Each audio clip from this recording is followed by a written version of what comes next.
Capacity to fix priorities, प्राथमिकताओं के निर्धारण की क्षमता। यह एक ऐसी विशेषता है जो किसी भी परीक्षार्थी को अच्छा अंक लाने के लिए और अधिक प्रभावकारिता लाने के लिए आवश्यक होती है।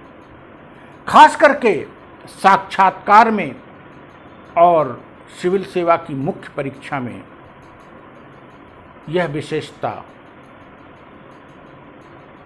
बहुत उपयोगी होती है। प्रारंभिक परीक्षा में भी इसकी उपयोगिता है, जहां 4 विकल्प में 2 या 3 विकल्प सही प्रतीत हो रहे हैं।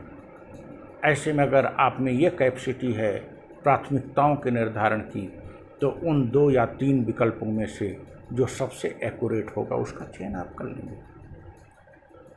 प्रारंभिक परीक्षा में इस तरह के प्रश्न 5% से 10% तक ही हुआ करते हैं, लेकिन मुख्य परीक्षा में जब आपको कुछ सीमित शब्दों में अपनी बात रखनी होती है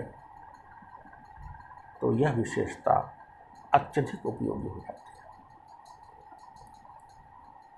किसी विषय पर आपको सपोज करिए बहुत ज्ञान है, आप 1000 शब्द लिख सकते हैं, लेकिन उस पर 150 वर्ड्स लिखने को कहा गया। अगर आप में प्राथमिकताओं के निर्धारण की क्षमता नहीं है तो आप 1000 शब्द में कुछ भी लिख देंगे और आप कहेंगे कि हमने तो पूरा लिखा है, लेकिन जरूरी नहीं कि आपको अच्छे अंक मिले। क्यों?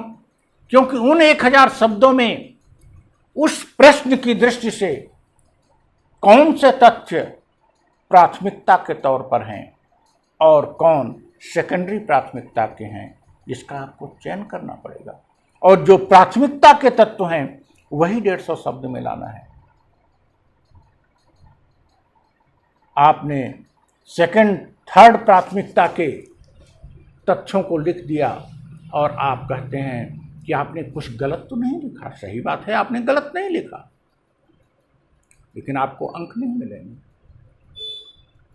क्योंकि 150 शब्दों में आपसे अपेक्षा की जाती है कि प्रश्नगत जो उत्तर हो वह सब उसकी सारभूत विशेषताओं का उसमें अंकन होना चाहिए।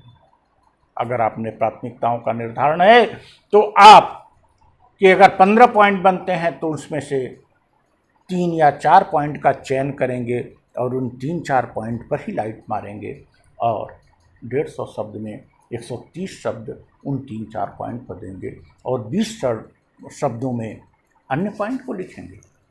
You will get good marks. अक्सर लड़के कहते हैं हमने कुछ गलत नहीं लिखा था, फिर भी मुझे नंबर नहीं मिले। तो दैट्स वाई जहां आपको ज्ञान ज़्यादा है और कहना कम है, लिखना कम है, वहां प्राथमिकताओं के निर्धारण की क्षमता अत्यंत महत्वपूर्ण है। जीवन के हर वाक ऑफ लाइफ में इसका उपयोग है। इंटरव्यू में आप देखिए, तो इंटरव्यू में कोई प्रश्न पूछा, आप बताना शुरू कर दिया, एग्जाम बोर हो गया।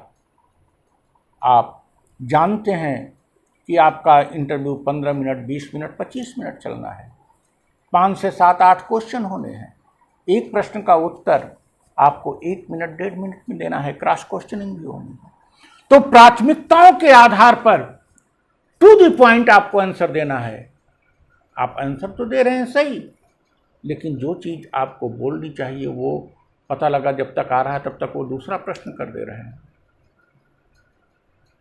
आप बाहर आके कहेंगे कि आपने ये प्रश्न का उत्तर दिया, लेकिन उस पर जब अंक आएंगे तो आपको अंक नहीं मिलेगा, क्योंकि जो पॉइंट वो चाहता था एग्जामिनर वो तो आप बोले ही नहीं, तब तक टाइम खत्म हो गया।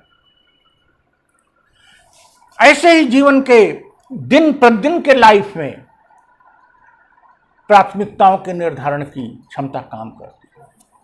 आपको 10 कार्य करने हैं, आप 8वें 9वें 10वें प्रायोरिटी के कार्य को शुरू कर दिए और फिर कोई डिस्टर्बेंस आ गया, पहली दूसरी वरीयता का कार्य हो ही नहीं पाया, आप सफ़र कर जाएंगे। आप तो 10 कार्य करने हैं तो प्राथमिकताएं निर्धारित करिए, कौन कार्य हर हालत में करना है, कौन कार्य हर हालत में करना है, ऐसे 2-3 कार्य पर पहले आप चोट करिए। अगर आप ऐसा करेंगे तो दिन प्रतिदिन के जीवन में भी आप सफल होंगे। यदि ऐसा आप नहीं कर सके, चलो इतने कार्य हैं, कोई एक उठा लो, you will not succeed in life. प्राथमिकताओं का निर्धारण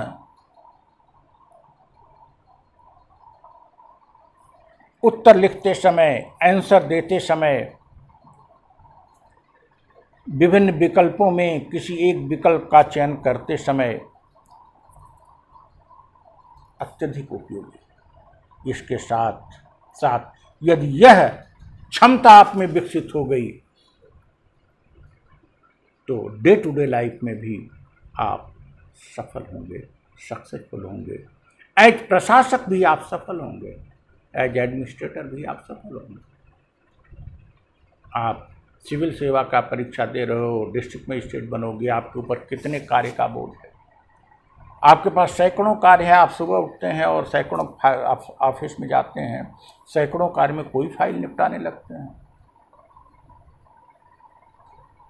कैसे काम हो।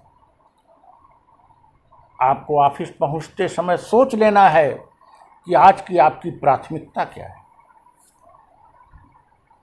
और पहले 10 मिनट में ऐसी 5 फाइलें निपटा दीजिए, ऐसे 5 ऑर्डर, ऐसे 5 डायरेक्शन दे दीजिए कि डिस्ट्रिक्ट सफ़र न करे, शासन सफ़र न करे, फिर अन्य प्राथमिकता के कार्य पर लगिए। लेकिन आपने निकाला और शुरू कर दिया, और जो प्राथमिकता के कार्य हैं उन कार्यों से 2 बजे 3 बजे तक आप पसीने पसीने हो गए, कार्य भी बहुत कर रहे हैं और आप के लोग असंतुष्ट भी हैं, जनता भी असंतुष्ट है, आपका स्टाफ भी असंतुष्ट है कि जिन कार्यों को प्राथमिकता में करना था वो आप अभी उसका नंबर ही नहीं आया।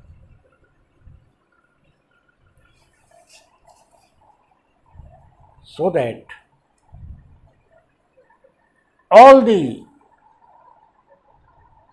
aspirants of civil service, all the youngsters, all the persons should develop in them the capacity to fix priorities. सभी लोगों को, विशेषकर सिविल सेवा की तैयारी करने वाले या अन्य परीक्षा की तैयारी करने वाले अभ्यर्थियों के लिए आवश्यक है कि वे अपने अंदर प्राथमिकताओं के निर्धारण की क्षमता विकसित करें, और यदि ऐसा वो कर सके तो वे परीक्षा में सफल होंगे, एक सिविल सेवक के रूप में सफल होंगे और अपने दैनिक जीवन में भी सफल